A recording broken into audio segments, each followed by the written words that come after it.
Club on News Channel 6, sponsored by Honda Cars of Aiken.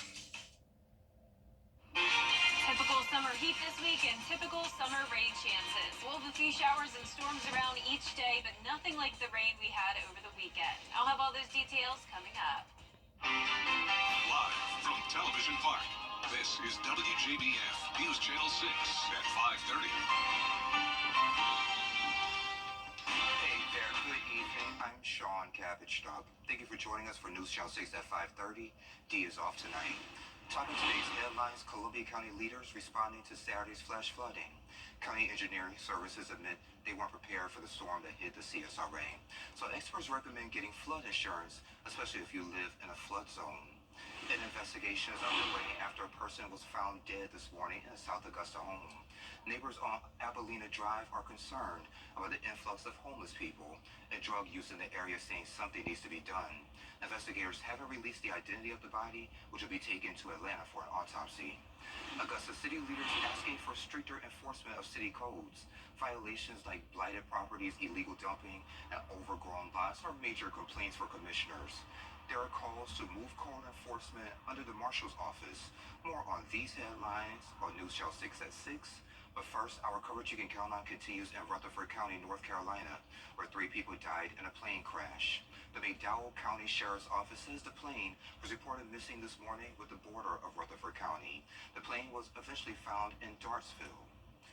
Once they responded because of the low canopy and the high fog, or the fog that was in the area, that was unable to get any aerial support, so they used UTVs to check the area and managed to locate the wreckage deep into the woods. Highway Patrol says the 3 people who died on the plane were the only passengers on board. No word on their names or where they're from. Firefighters in California battling intense fires and scorching heat as a lake fire in Santa Barbara explodes to more than 20,000 acres this weekend. Here's Zoreen Shaw. Thousands are evacuating their homes as over 20 wildfires gain ground across the West. In Santa Barbara County, the lake fire burning through more than 20,000 acres, threatening many homes, including Michael Jackson's Neverland Ranch. That fire only at 8% containment. One firefighter there now injured. Arcana Whitworth is there. You can see this fire has burned up this hill here. It's torching everything in its path, and those flames back there are several feet high. And the Pay Fire in El Dorado County burning dangerously close to the Placerville Airport. The conditions worsened by extreme heat throughout the region, taking the life of one parkgoer in Death Valley, where temperatures hit 129 degrees. Redding, California, breaking their all-time temperature on Saturday, hitting 119 degrees, breaking their record of 118 from just the day before. It's worse than an oven. I don't know. See, that's like an oven. It's like walking in the oven. Or a hot air Or you dryer. open the oven after 350 in the face. Over 140 million people across the country impacted by some form of heat alerts. Meanwhile, there's an all-time record-breaking heat of 120 degrees in Las Vegas. They're expected to stay around there until Friday, and officials there are bracing for illnesses related to heat and possibly an uptick in hospital trips. These temperatures certainly life-threatening. Zoreen Shaw, ABC News, Los Angeles. And it's time for a quick check of the forecast with meteorologist Jenna Petracci. Hey, Jenna.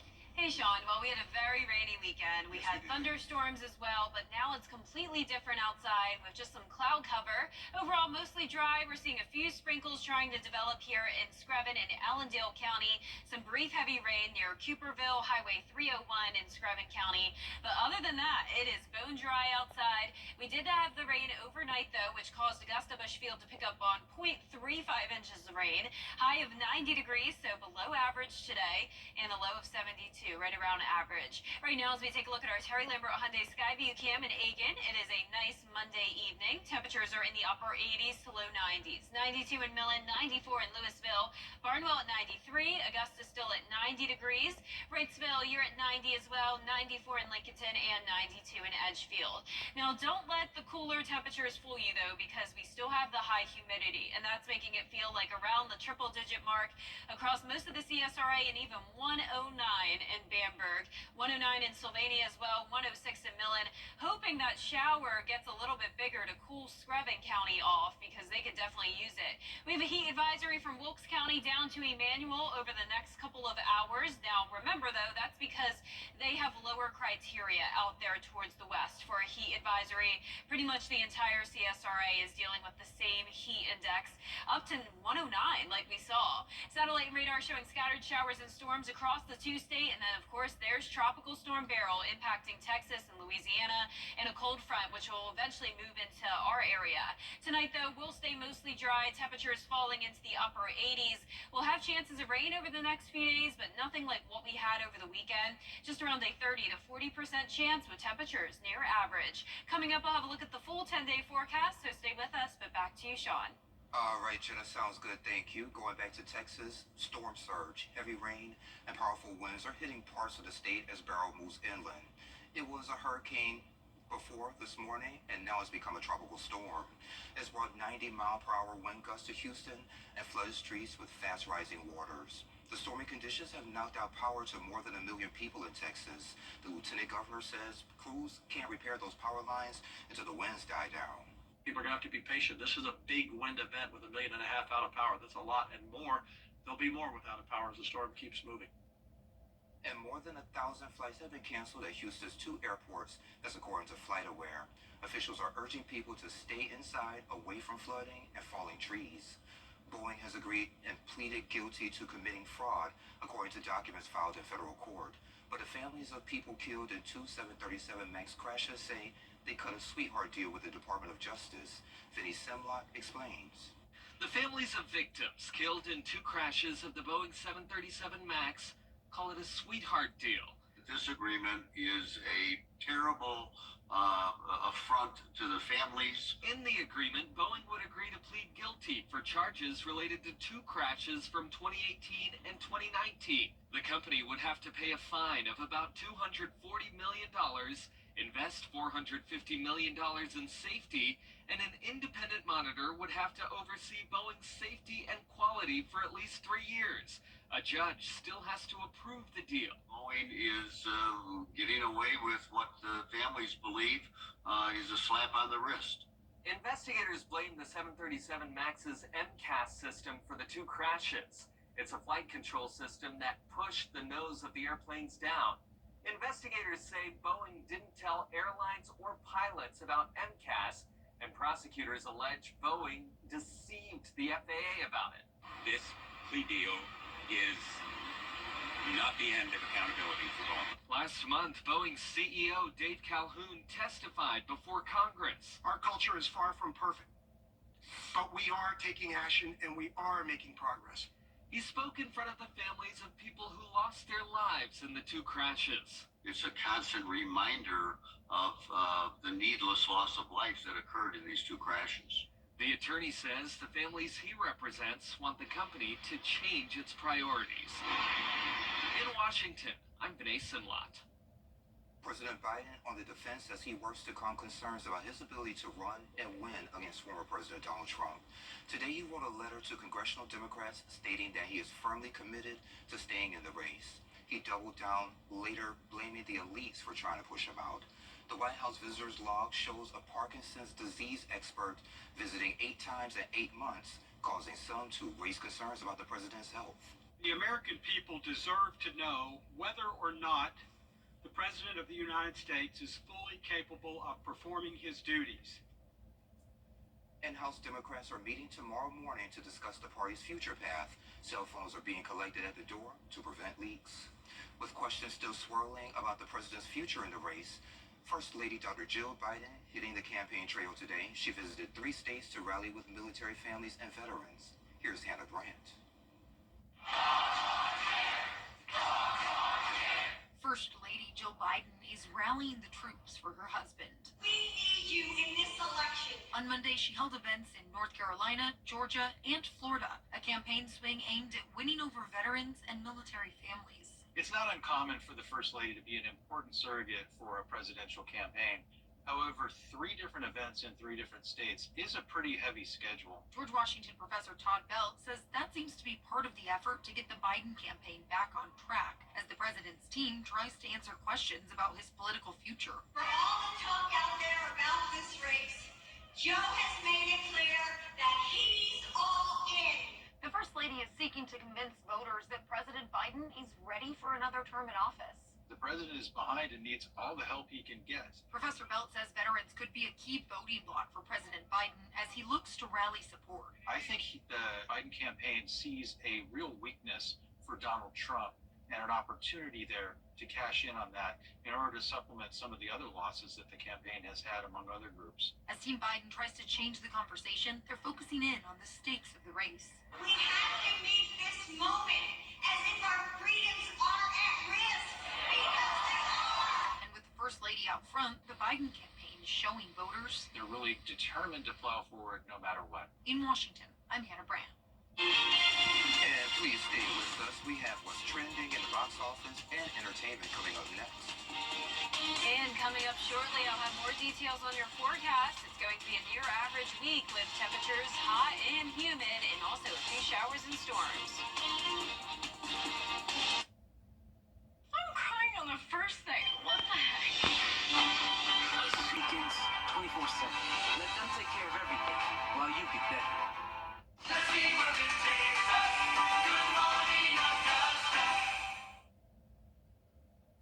Hey y'all, welcome back. Time to take a look at what's trending.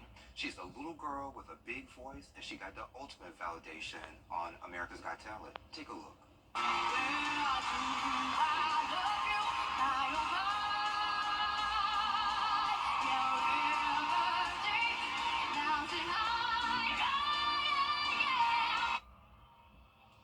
And that's 9-year-old Princess I'm sorry, I'm going to butcher your name. I'm sorry. She's singing River Deep, Mountain High by Tina Turner. Heidi Klum was so impressed by her performance that she hit the golden buzzer, sending her directly to the live shows and skipping the lower level competition. And check this out, a new Tesla update will make it less stressful for parents to loan their cars to their kids. For the first time, Tesla will have parental controls. So the new setting will allow parents to set a maximum speed and acceleration limits for kids prone to be daredevils when they're driving. There's also a night curfew mode that will alert parents when the car is out past a set time. Other updates include new menu features and added capabilities with Amazon and YouTube's music platforms. Plus, it was a big week at the box office. Despicable Me 4, Inside Out, and plus we have a first look of F1 with Brad Pitt and Damon Iris. Take a look. Now, the 4th of July weekend was a big boost for this movie. Group, I need a word with you. Your family's lives are at stake. What? Max Duval has escaped from prison. I'm coming for my revenge. We have to get to the safe house. It has a vending machine! I love this place! Look up. Despicable Me 4 was the biggest movie at the box office this weekend, projecting a 5-day opening of $120 million. The film will still land as one of the biggest Friday to Sunday grosses of the year, making it the 4th highest domestic opening of the year, right behind Inside Out 2, which is still going strong at 2nd place at the weekend box office. The Disney release passed the $500 million mark on the 4th. And A24's horror film Maxine opened at the box office also this weekend, earning a humble $7 million. This film is the 3rd installment in director Ty West's trilogy starring Mia Goth. This series has gained a cult following, and positive reviews have helped boost its numbers at the box office. It's been a year since Brad Pitt was spotted at the British Grand Prix, not as a spectator, but as the star of the then untitled film about Formula One racing. So it's no coincidence, perhaps, that yesterday marked the release of the movie's first teaser trailer, F1, as we now know it's titled. It's from Apple Original Films, and it's made in conjunction with the Formula One organization. Take a look. We need to build our car for combat. How am I supposed to make that safe? Who said anything about safe?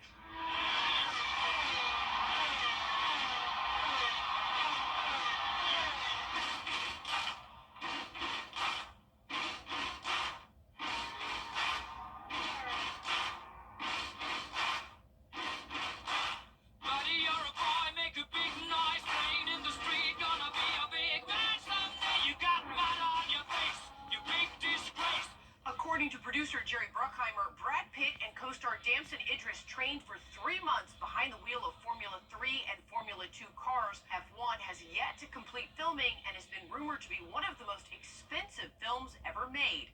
It's set to be released sometime next year. That is your entertainment report here in Hollywood. I'm Dana Devin. All right, pretty cool. Thank you. Stay with us. Jenna has a full look at your forecast coming up next.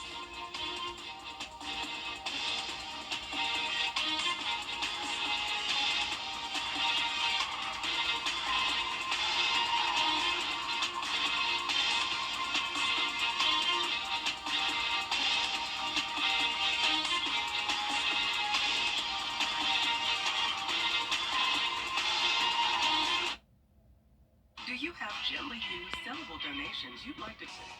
The WJBF Live Viper 6 Skyview Network is sponsored by Terry Lambert Hyundai. Low prices, big selection, and committed to quality customer service.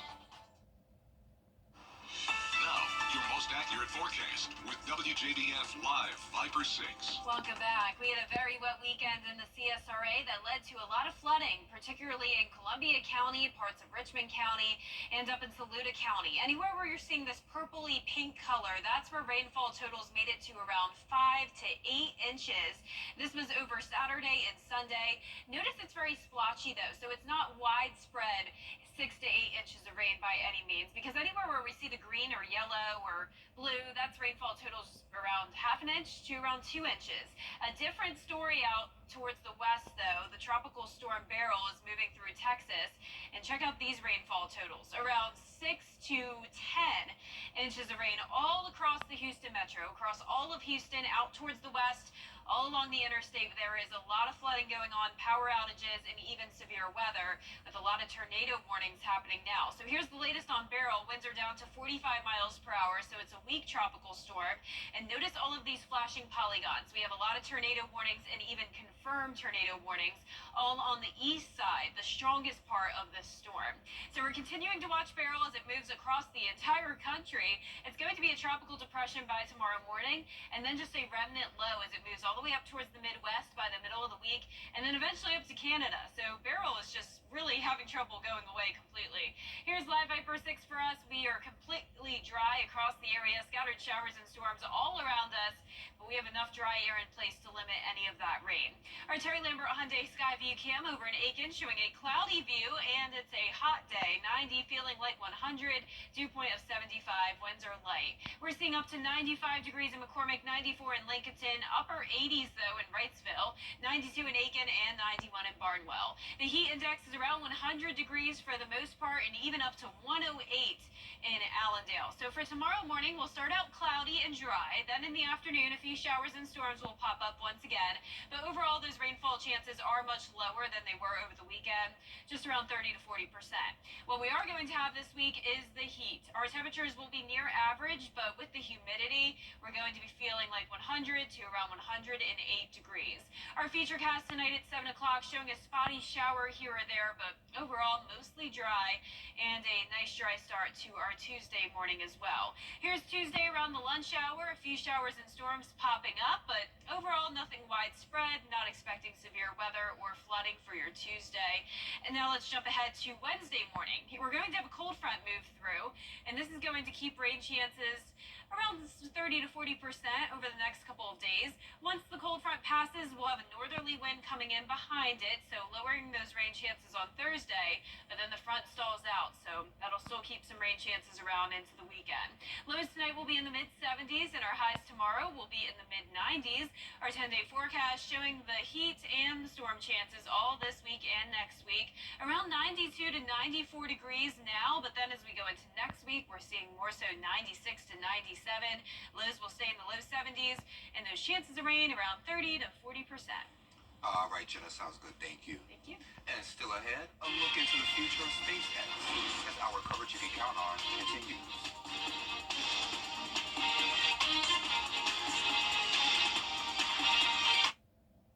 Are you suffering?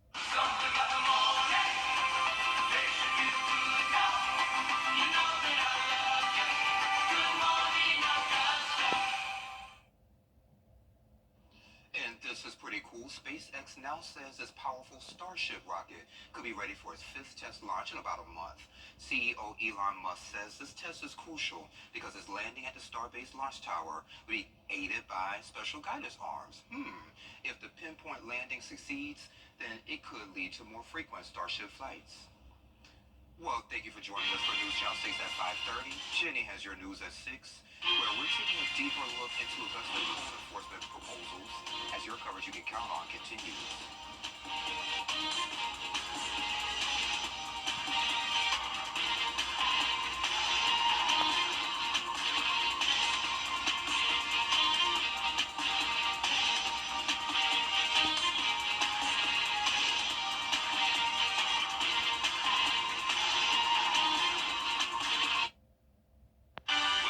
On WJBF News Channel 6, brought to you by Hickson Roofing. If your roof needs fixing, call Mr. Hickson.